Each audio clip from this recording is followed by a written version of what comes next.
Wits University student Olorato Mongale's former colleagues have expressed shock and devastation by her death. The 30-year-old was reported missing on Sunday after leaving her home for a date with a man by the name of John, who was driving a VW Polo Vivo.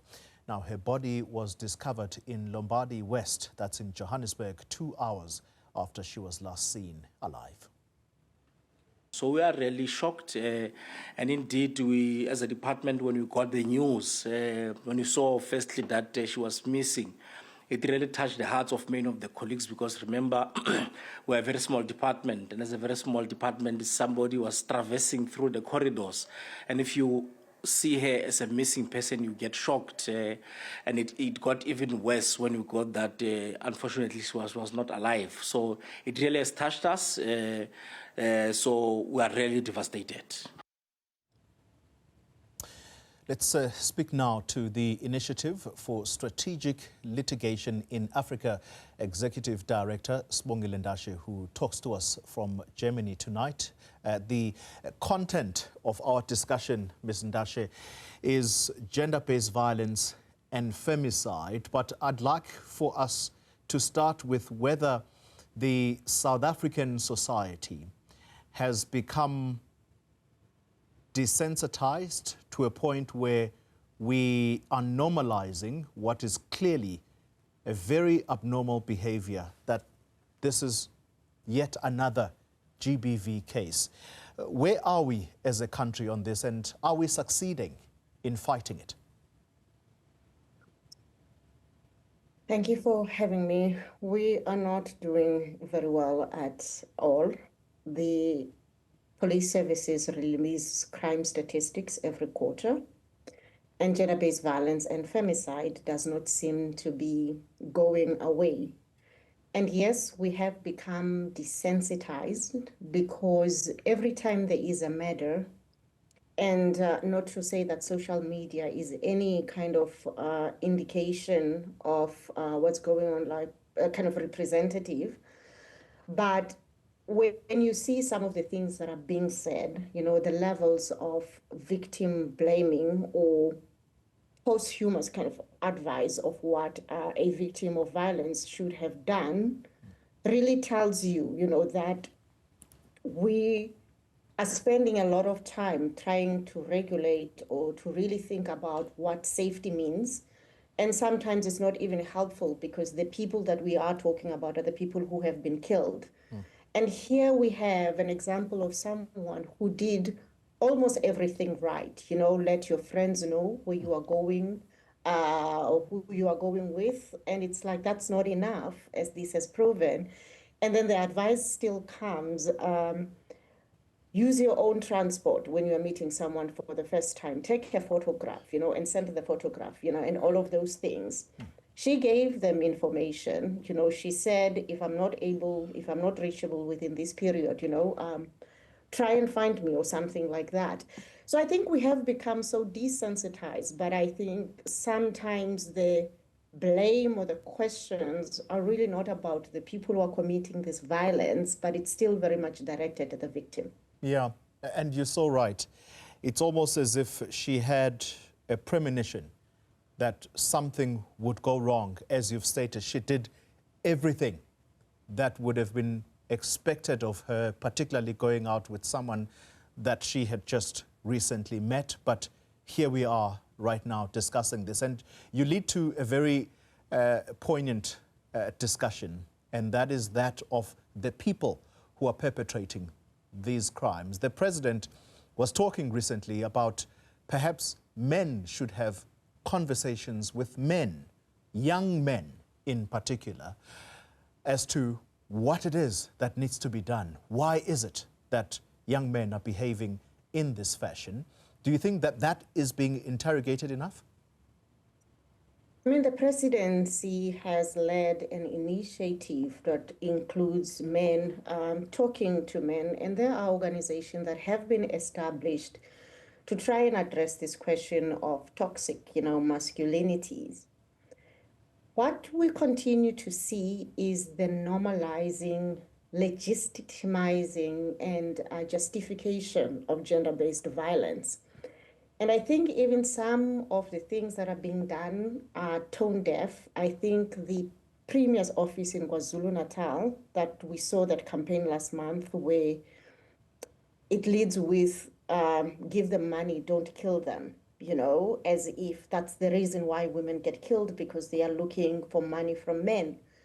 So our analysis and understanding of gender-based violence, which then leads to these unhelpful interventions, are some of the things that we really do need to look at. So the first thing really is the intervention. I think we have an abnormally high number of men and women in our society who really think that the way to talk about violence is to justify it.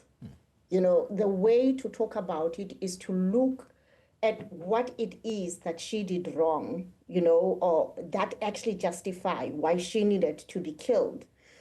And I think we haven't really stigmatized that way of talking about violence. We still act like it's a very normal and sensible conversation, to be had, that there is an excuse for abuse, or there is something that really can legitimize why someone can behave like that.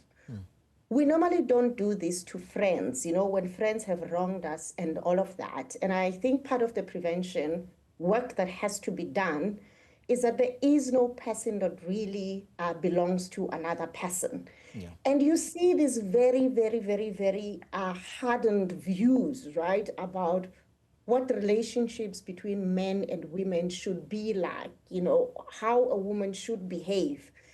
And you see this violence really used to regulate this kind of behavior. How can someone that you have done so much for behave like this? And that's the thing that we continue to miss, that there is no excuse for abuse. I know that it has been used as a slogan, but we are not really living, this, because people still want to say that there is an excuse for abuse. Yeah. And the police, I just want to bring us back to where things are right now. The police spokesperson has been talking and quoted in the media as suggesting that they are investigating the possibility that John, the main suspect, was or may have been accompanied by another man when Olorato was murdered on Sunday. I know that things are still very sketchy at the moment as to any kind of detail, but does that give us some kind of motive?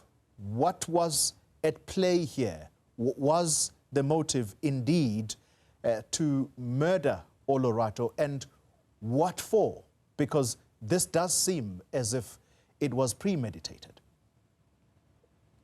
I think what's been worrying about this case is really the time span, right? That she gets picked up at 3 o'clock for this date and at 16:50, so less than 2 hours, her body is found dumped on the side of the road. But what I think is more concerning from the police that we have heard is that this is not the first, this is not the second, this is the third murder. And what it has in what all of these murders that the police mentioned today have in common is that women have been dumped on the side of the road in a certain area. So they said there was a body that was dumped on the 8th of May and another one that was dumped in April. And I know that people would like to jump into conclusions around the existence of a serial killer or something like that. But there's often a reason why police do not go and say this, because identification of a serial killer, it's something that takes a combination of factors, investigation techniques. We look at the crime scene analysis, the DNA evidence. There is profiling of a serial killer before we can say that. Yeah. But it is alarming, right, that there is this kind of pattern that the police are saying that we need, that they have observed within the past 2 months, April and May. Yeah. So what we are talking about here really is the responsibility of the police, because when we talk about protecting women from violence, there is something about preventing violence from occurring, and also where we talk about when violence has occurred to respond. And we don't want public hysteria, like unnecessary kind of panic. And so the kind of information that then is shared about what it is that people need to be concerned about. I mean, the police said women need to be vigilant. But there needs to be some kind of information that says we are vigilant, about what. And I think these are some of the things that we need to talk about when we begin to see some kind of a pattern. Yeah. We already experience extremely high levels, of violence. So most of the time, women do not go out at night. They are really terrified, of what's going to happen.